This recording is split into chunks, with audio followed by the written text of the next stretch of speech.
Hello, everyone. Welcome to Barca News. It is September 20th, 2024. And today we're going to discuss what was Hansi Flick's message to the locker room after Barcelona's defeat in the Champions League. Also, Javier Tebas is at it once again, talking about Barcelona, because it seems like he can never not talk about Barcelona. And finally, Oscar Mingueza does not have a buyback clause in his contract. We have a lot to discuss, so let's begin.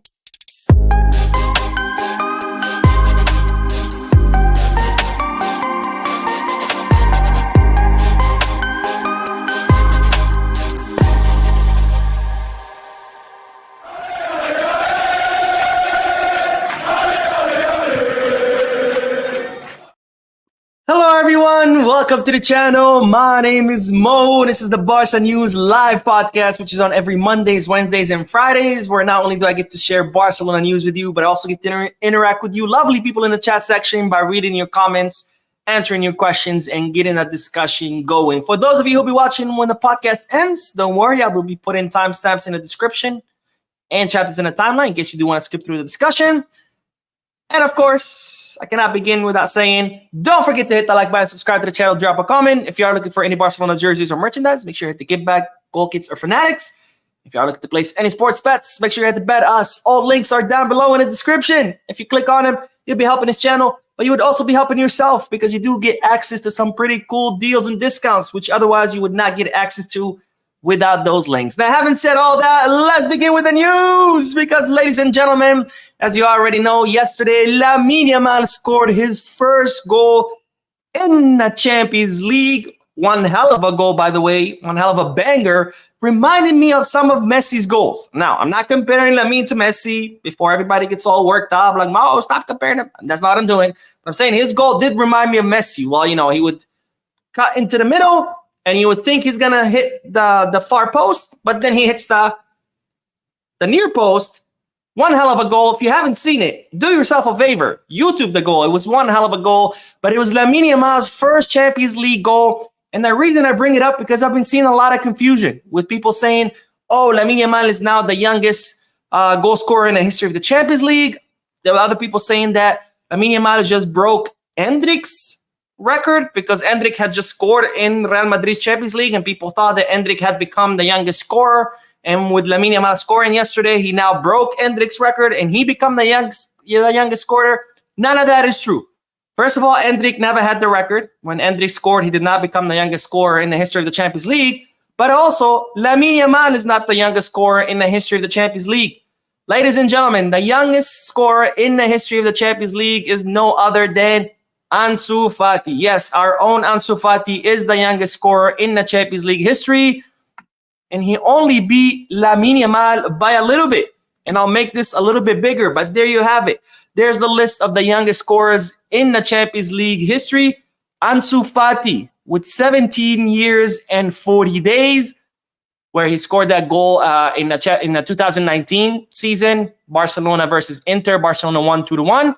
And then in second place is Lamine Yamal with 17 years, 68 days, with his goal yesterday against Monaco. In third place is Antonio Nusa, then Peter Ofori, Mateo Kovacic, Cesc Fabregas, Bojan Krkic, Martin Klein, Bril Embolo, Jude Bellingham, and Aaron Ramsey. So these are the youngest scorers in the history of the Champions League, with four of them being Barcelona players. Ansu, Lamine, Cesc, and Bojan, all Barcelona players. But ladies and gentlemen, Lamine Yamal is not the youngest scorer in the history of the Champions League. It's Ansu Fati, and this comes straight from the UEFA website. So I'm not making this up. This is the legit records.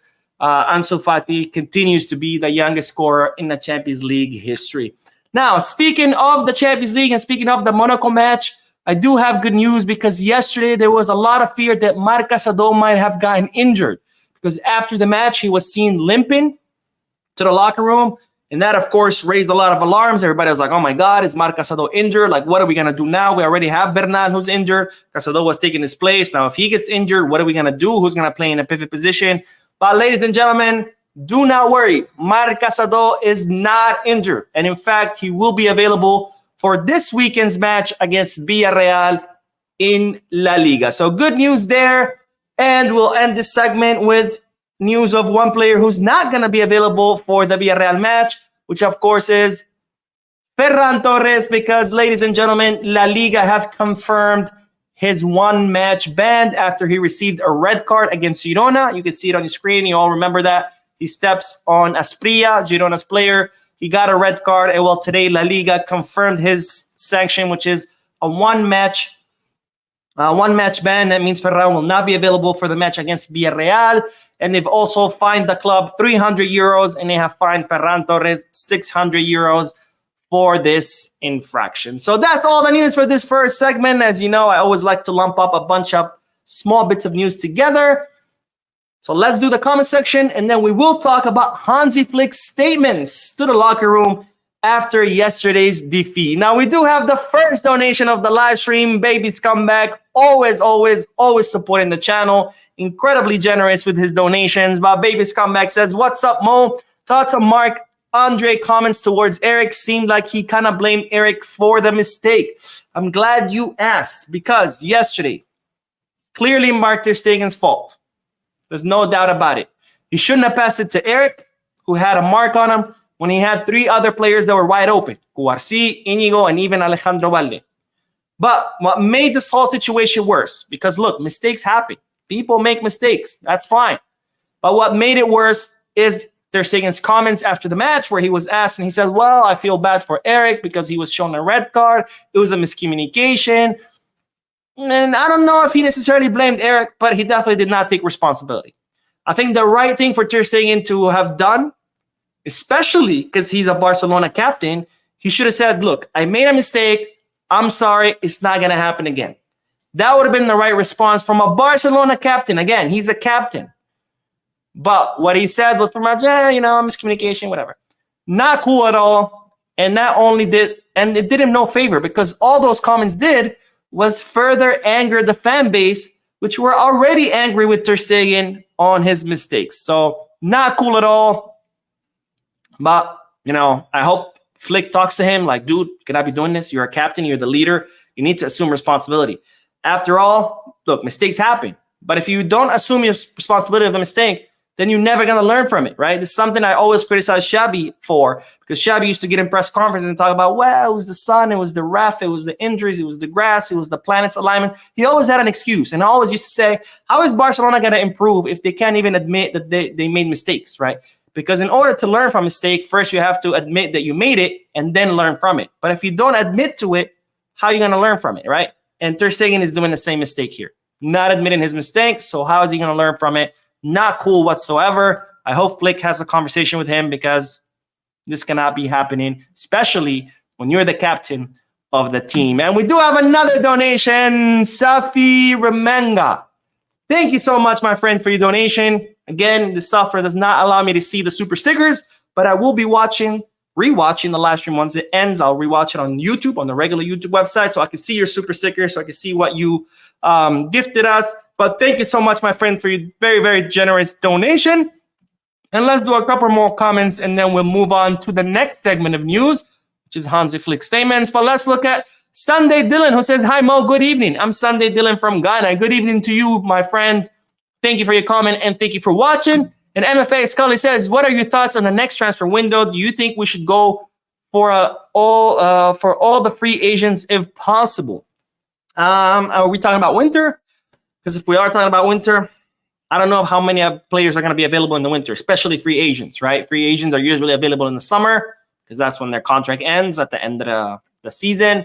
Not sure how many free agents are going to be available. The only free agents most likely going to be available in the winter are players who did not get picked up in the summer. So they just spent half a season without a team. Do we really want those kind of players? No, because two things. A, if they haven't picked up by anyone, that means they suck. Or maybe they were good, but now they're at the end of the career and they're not going to be, as good. And B, they just spent a half a season without playing. That means it's going to take them quite some time to get back into competitive rhythm, to get back into shape. Do we really want to deal with that? I'd rather not. Shakib says, "Mo, do you think Lamine Yamal is a better football player than Mbappe?" I don't know about right now because, Lamine had just started playing. Last season was his first season ever in First Division. So I don't know if you can compare the two, right? Mbappe has been playing for a long time. Mbappe has won, plenty of leagues and cups and super cups with PSG. Sure, they're not as meaningful because it's the French league and who cares? There's only one team anyway. But also Mbappe has won the World Cup, right? So I don't know if you can compare them right now. But do I think Lamine has what it takes to become a better player than Mbappe? 100%. Hell, 1,000%. Yes, absolutely. I think Lamine Yamal is a more rounded player than Mbappe. He has a lot more tools at his disposal than Mbappe. But right now, it's too early to compare them. Mbappe has been playing for many years, has won a lot of things. Lamine hasn't yet. So not ready to compare them, but do I think Lamine could become better? 1,000,000%. All right, and with that, let's get back to the news and let's talk about Hansi Flick's statements after yesterday's defeat against Monaco, because Flick did hold a post-match press conference where first he discussed the team's defeat, and then second, he discussed what he said to the players in the locker room. Now, let's start looking at what Hansi Flick said about the defeat yesterday. This is what the Barcelona coach had to say. The game changed after the red card after 10 minutes, causing us to change our idea and our planning. We tried at all times. Sorry. We defended with passion, but we made some mistakes. I saw many positive aspects of the game.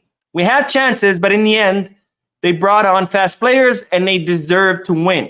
Again, they deserve to win. Focus on that statement because I'll talk about it in a little bit. We did not play at the highest level or how we wanted to play. We have to accept that. Again, we have to accept that. I am sure that when other players return, we will be stronger. So pretty impressive statements by Hansi Flick. And it only reaffirms what I said during the pre-match press conference, because you remember I made a video about Flick's pre-match press conference, and I said constantly, ladies and gentlemen, we have a proper coach, because in the press conference, Flick made some statements that showed him that he was very confident in his players, he's very confident in himself, and he was confident in the work that he was doing and the players were doing as part of the project, as opposed to previous coaches like Xavi and Koeman, who were constantly like, oh, this is what we have. I have to work with what I have. The club is broke. The club can't make signings, so this is what I have to work with, as opposed to Flick is like, no, this is what I have, and it's freaking amazing, and I'm very happy to be the coach, right? That's a coach that inspires confidence in his players. But now Flick does it again. Does a press conference, very impressive press conference, because instead of coming out with excuses and be like, well, it was the red card, he's like, no, look, the red card changed what we had planned. We tried our best. We had chances. It didn't work. They deserve to win because they played better. That's a true coach that comes out and assumes responsibility, says, look, they played better. They deserve to win. Therefore, they won. As opposed to Xavi, who used to come on the mic and the team just lost four or five goals, like against Girona or against Athletic Club or against Villarreal or against Real Madrid, and Xavi would come on the mic and be like, well, we deserve to win. We had more, we created more chances. We had a higher XG. I don't know who the hell came up with that XG stat, which I see it all the time in the comment section.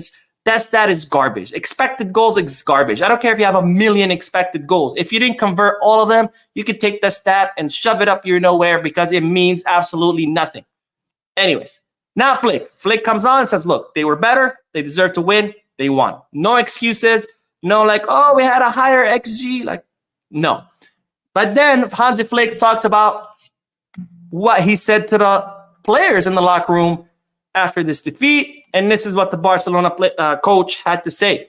There was disappointment in the dressing room. And I told them that now we have to recover for Sunday. La Liga is important and we must continue to add points. We have to analyze the game and talk to the players to see what we have not done well. It will not be easy, but we have to recover energy. We lost. Okay. I have told the players, but we have to come back stronger and recover. We have a game on Sunday and we have to give our best. fight for the team, and that is what we'll continue to do. Ladies and gentlemen, just look at these statements. This is a proper coach. He went into the locker room. He saw the players were down. He said, guys, we lost. That's okay. But now we need to learn from our mistakes. We need to improve. We need to get better. We need to get stronger so we don't commit those same mistakes. And so we can continue fighting because the season is still long. There are plenty of matches left. We cannot just throw in the towel now. The season has just begun. This is a coach that not only inspires his players by saying, okay, we lost, it's okay, let's learn from it, but is also a coach that's willing to learn from his mistake. This is not a coach that gets on the mic and says, well, this is what we have, this is what I got to work with. It was the referees, it was the injuries, it was the red card. No. This is a coach that said, look, we made mistakes, let's learn from them, let's get better, let's get stronger, and let's continue fighting. I'll say it again. Ladies and gentlemen, we have a proper coach. Finally, we haven't had a proper coach in many, many years. Whether it was Xavi, Koeman, Setien, or even Valverde. We have a proper coach, and this is a coach that inspires his players. This is a coach that believes in his players, believes in himself, and believes in the project. And I'm very, very glad that we finally have a coach worthy to be a coach of Barcelona. Let's see if he can keep it up, of course. The season's still early. So far, Flick has been impressive. Hopefully, he can keep it up because, as you know, on this channel, we always praise when praise is due, and we always criticize when criticism is due. Anyways, let's get back to the comment section, and then we will do the next segment, which is Javier Tebas, because, ladies and gentlemen, he's back at it. Because, of course, who would Javier Tebas be without him talking about FC Barcelona? Wisdom says, good morning, Mo. What do you think about Matt's not taking responsibility for the red card? I talked about it at the beginning of this live stream. I don't want to be repetitive. Not cool. He's the captain. He should know better. Amin says, hi, Mo. Watching you from Ghana. Love you for your good work. Vizcal Barça. Vizcal Barça, my friend. Thank you for watching and for your comment. And let's see. Koran Teng says, we need all the injured players to recover. Yes, we do, my friend. Yes, we do. And the Matrix says, 4 from Barcelona Academy. I'm guessing you're talking about the list of the youngest scorers in the history of the Champions League. And yes, 4 Barcelona players, all Academy players. And that just goes to show that La Masia, ladies and gentlemen, is one of the best, if not the best academy in the entire planet. Sunday Dylan says, yo, Mo, we need to work on our team for the Champions next match. We need to work on our team, period. Because this is a new project. We have to keep growing. We have to keep getting better. We have to keep developing, and we have to keep competing for everything, not just the Champions League. And Mohammed said, hi, Mo, Monaco beat us, but I saw how Barca was still fighting so hard. I see that Flick is cooking something deathly, and I have the belief that Barca will do much better against Bayern. I agree with you, my friend.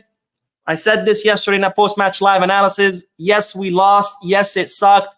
But at the end of the day, the silver lining was that the team never fell apart. The team continued playing the way they know how to play. They continued fighting. They continued creating chances. We scored a goal. We could have scored more. Unfortunately, it was not our night, and that's okay. Losses were about to happen. Mistakes were bound to happen. They happened yesterday. Let's learn from them. Let's get better, and let's continue fighting. Sean says, hey, Mo, what do you think of Koundé agreeing with Rodri about players striking over the amount of the games, the players over the season? Honestly, I cannot blame them because this is getting out of hand. Players are playing a match every 2-3 days. They don't even have a time to recover because exhaustion fatigue doesn't set in until 48 hours after the match.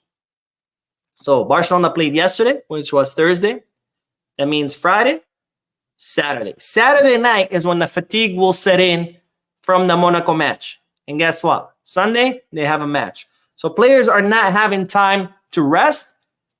And also, how are they going to train, right? Because if you're still recovering from fatigue, that means you cannot train at a high intensity level. You can only do the recovery session, right? Which is what players do the following day after a match. Just pretty light workouts, stretching, warming up, mostly to just help your muscles recover.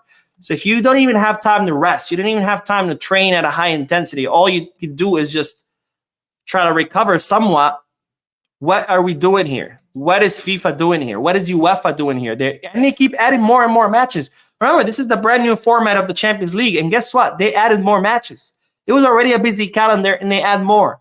the FIFA Club World Cup. It used to be, what, 2-3 matches at most? I think 2, semi and final. Now it's going to be like a full World Cup with 7 matches. It's insanity. It's insanity what they're doing. All they care about is the money, and they don't care about the health of the players. And that's why we're seeing so many injuries everywhere. 17-year-olds like Bernal or 18 or 19 like Gabi should not be blowing their ACLs or their meniscus. This should not be happening to young players at that age. And this is all the fault of FIFA and UEFA, who continue to prioritize profits over the health and longevity of players. Absolutely unacceptable. So I agree 100%. If the players want to strike, I would not blame them. It would suck for us fans because we wouldn't have matches to watch, but I would not blame them one bit. All right, let's do the next bit of news because we do have to talk about Javier Tebas, our favorite guy. Because, ladies and gentlemen, he has talked about Barcelona yet again. Because if Javier Tebas is not talking about Barcelona, the earth stops rotating. And since we need the earth to continue to rotate, well, Tebas continues to talk about Barcelona. So thank you, Tebas, for making sure the planet keeps rotating. But this is what Javier Tebas had to say about Barcelona's 1-1 situation or 1-1 rule. Barca are in a less bad shape than people think. When Laporta became president, they declared a loss of 560 million euros. Someone has to put them in. They had a wage bill of 600 million. Unless we let them sign players, they are not going to sell them. That's why the famous 60% rule. Right now, Barca are close to the 1-1 rule. From the one where Barcelona levers were forbidden, there was a queue of clubs who wanted to do the same. I hope and wish that Barcelona can be on the 1-1 rule in January. The Nike deal is going to help them a lot. They have cut 200 million in wage bill. That's a barbaric amount. So, ladies and gentlemen, Javier Tebas actually saying good things about Barcelona, saying, look, when Laporta first became president, Barcelona were in the hole. They had just declared 560 million euros in losses. That's insane. And the wage bill was 600 million euros. Fast forward 3 years, Barcelona are no longer in the red. They just declared profits this season. Not only that, the wage bill has been shrunk from 600 to 400 million euros. So Javier Tebas recognizing the great work that Laporta and his board have done, and in such a short period of time. People don't understand this, but 3 years to go from 600 million in losses to profits and to cut a wage bill from 600 million to 400 million, that takes years and years and years of work. And Laporta and his board have done it in 3. That's absolute insanity. And they've been able to do that by getting rid of the huge contracts. A lot of the players that used to earn crazy amounts are gone. They were able to cut expenses all across the board, not just the first team, but all the teams. They have been able to generate crazy amounts of new revenue, over 30 new sponsors that have signed with the club, all kinds of new deals. Absolute insanity what Laporta and the board have done, especially in such a short period of a time. And here we go, Javier Tebas recognizing the work that Barcelona has done and also wishing that Barcelona could reach the 1-1 rule by January, which of course this will happen once Barcelona close the Nike deal, which, as I told you in yesterday's video, is expected to happen in 15 days. If it's going to happen, I don't know. We've been hearing this for quite some time. Hopefully it does. But the Nike deal will push us to the 1-1 rule. Now, as I was getting excited that Javier Tebas was talking good about Barcelona, of course, he had to go turn around and talk bad things because, again, who would Javier Tebas be without speaking crap about Barcelona? But Javier Tebas brought up the Enriquez Negreira case, and this is what he had to say about it. At a sporting level, it has expired. Following the information, we are leading the matter in the prosecutor's office. We believe that it must be clarified as much as possible. We are represented. We have presented certain documents for the investigation. In this case, it has not been proven that referees were paid, and I do not believe it will be proven either. Barcelona paid Negreira because he sold them the idea that he could influence the promotions and relegations of referees. That is sporting corruption, but not at the level of the buy-in referees. It will not be proven. it will not reach any referee. What was done was wrong. I think Barcelona will be sanctioned, but not at the level of the story that is being built from Madrid. There is nothing else. I think it will take a long time. There will have to be a trial. I do not think it will come out that Negreira paid money to referees. So let's break down here what Tebas is saying. He's saying, that because the original accusation was that Barcelona had hired Negreira, who was at the time the vice president of the committee of referees, and that Barcelona, were paying Negreira cash, and then Negreira would take that cash and pay it to referees, right? That, of course, was proven. That never happened. There's absolutely no shred of evidence that shows that Barcelona paid referees for Negreira. And Tebas says, that's not what happened. There's no proof of that. But he does believe that there was some corruption. And he thinks that the corruption is that Barcelona paid Negreira, and Negreira would promote and demote referees, and that's how he influenced La Liga, right? Because referees get promoted and demoted just like teams do. If you're a good referee in second division, you get promoted to first. And if you're a bad referee in first division, you get demoted, right? And now with that, of course, comes a big difference in salary. First division referees make a lot more money than second or third, right? So the story here is that Barcelona were paying Negreira. In exchange, Negreira would promote and demote referees based on whether they were willing to help Barcelona. And that's what he believes happened. Well, breaking news, my friend. That has also been disproven. So I don't know if you didn't read the paper, that multiple papers have come out in the last few months.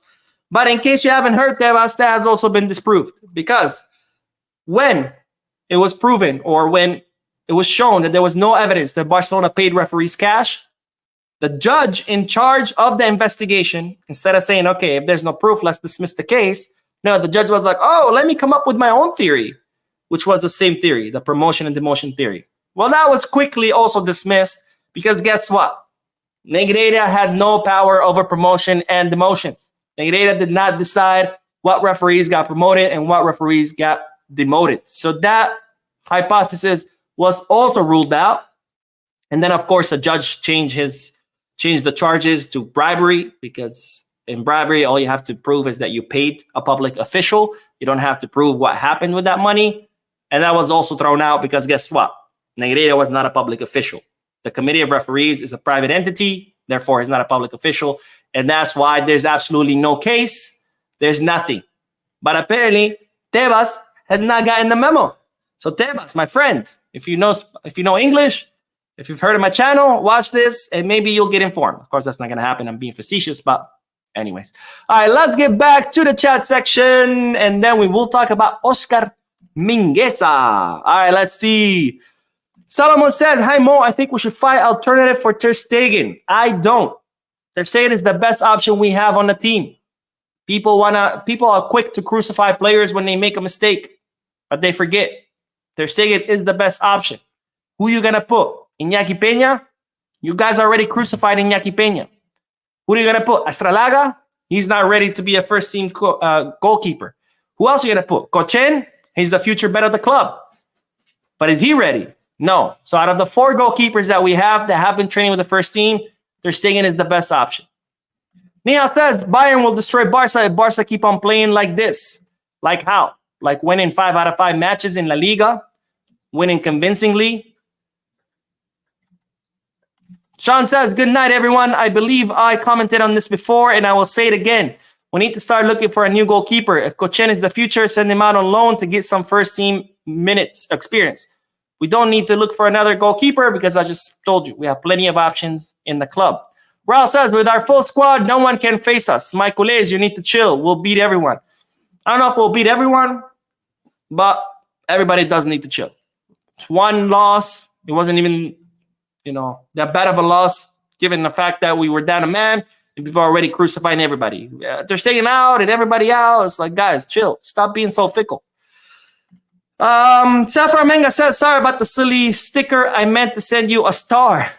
Well, thank you, my friend, either way. Whether it's a star or a sticker, thank you either way. Noel says, watching from Dominican Republic. All right, DR in the house. Vizca Barca and Vizca Flick. The motivation we have now is no joke. We even look superior for moments despite being one man down. now on to Villarreal. I agree with you 100%. There were moments where Barcelona were dominating, again, despite being a man down. So people, chill. Take a Xanax if it's prescribed only. The Matrix says, the last time we won Champions League, we have two keepers who could start, which forced both keepers to be on edge and work hard because they knew if they F up, they will be benched. Well, the last time we won the Champions League, Ter Stegen was the goalkeeper. Let's not forget that. But people are ready to get rid of him. Ter Stegen out, Ter statue, blah, blah, blah. How fast people forget. Nicholas says, I think the season for this increase in games and matches is because most of them do not have sons and daughters playing football. Maybe. I think it's just greed, honestly. Let's see. Nima says, Penal de Madrid aren't even content with Tebas. They want someone even more extreme. Yeah, they do. Because, Tebas has said a few good things here and there about Barca, so that's not enough. They need someone who says only bad things about Barca. All right, let's get back. Let's do the last bit of news, and then we will end this live stream. But let's talk about Oscar Mingueza, because the sporting director of Rayo, I don't know why I forgot the name of the team. No, not Rayo. Oh my God. Why am I forgetting it? Celta Vigo. Thank you. Celta Vigo. The sporting director of Celta Vigo has confirmed that there is no buyback clause in Oscar Mingueza's contract. Now, as you know, Barcelona transferred Oscar Mingueza to Celta de Vigo in 2022 on a free transfer because Xavi was not happy with him. In fact, Xavi had a conversation with Oscar Mingueza, told him that he wasn't up to par. And in that conversation, Oscar Mingueza actually apologized. Said, I'm sorry that I'm not up to par and I will leave voluntarily because the last thing I want to do is, negatively impact the team. Because this is the kind of player Oscar Mingueza is, a guy who came up through the academy. His sister also came up through the academy. And his love for the team was much bigger than his own dream of playing for Barcelona. So he said, I'm sorry, I will leave. He left to Celta de Vigo on a free transfer. And lately, or this past season, he was doing really well. And this season, he's also started out really strong. He's even earned a call-up to the Spanish national team. And as such, there were reports saying that Barcelona were considering bringing back Oscar Mingueza to the club by activating the buyback clause in his contract. Well, now the sporting director of Celta de Vigo has come out and said that there is no buyback clause in the contract, that the only thing is in the contract is Barcelona have a right of first refusal. So if a club comes and says, I want Mingueza, Barcelona could say, no, that club, no, he can go to other ones. And a percentage of any future sales, which is 50%. So if Celta Vigo sell him for 20 mil, we get 10. And that's the only thing that Barcelona have in the contract. There is no buyback clause. So if Barcelona want to purchase Mingueza or sign him, they would have to pay his full cost. Now, Mingueza's contract expires in 2026. And he has a release clause worth 20 million. So Barcelona would have to pay the full release clause if they want him now. But of course, since they do own 50% of the rights of the player, that means they would only have to pay half. So 10 million. But no buyback clause. Now, of course, Mingueza was something that Barcelona had considered. This wasn't a priority. Barcelona wasn't like, oh, we want to sign him 100%. This was just something that Barcelona considered just to reinforce the right back position. All right, that is all the news for this live stream, ladies and gents. Let's do a few more comments and then we will end it. And of course, another video is coming your way tonight because there is more news. Andres says, hi, Mo, keep up the good job you are doing watching live from Equatorial Guinea. Thank you, my friend, for your comment and for watching. I think Equatorial Guinea is where Alejandro Valdez's mom is from. I know his dad is Dominican. I think his mom is from Equatorial Guinea, if I'm not mistaken, but he was born in Spain, born and raised in Spain. Amin says, hi, Mo. Pau Victor did very well during the preseason. Why is it that Flick is not using him now? He should have been played behind Lewa against Monaco. What do you have to say about Pau Victor? Well, I cannot tell you why Flick exactly is not using him because I'm not Flick. But my guess, maybe Flick sees that Pau Victor still needs a little bit more experience. Because remember, Pau Victor has never played in first division. Pau Victor played in third division last season with Barca Athletic. And a jump to first division, that's huge. So maybe Flick thinks, He has what it takes. He's good. Everything great. But it still needs a little more practice, a little more, refining. Maybe. Again, I cannot say for sure because I'm not Flick. Nicholas says, can you please copy and send to Victor Fon the observations and to follow up comments of Tebas? The thing is, Victor Fon doesn't really offer much except criticism. He's always like, oh, Laporta sucks. The club is terrible condition because Laporta sucks. It's like, all right, great, fine. If that's your opinion, fine, we respect it. But what's your solution? No solution. And that's a problem. Because if you're going to run in for president, or you want to run for president, you have to have solutions. You can't just say, Laporta sucks. You have to say, Laporta sucks. This is why, and this is how I'm going to do it differently. But without that last part, how you're going to do it differently, how you want people to vote for you. That's the problem.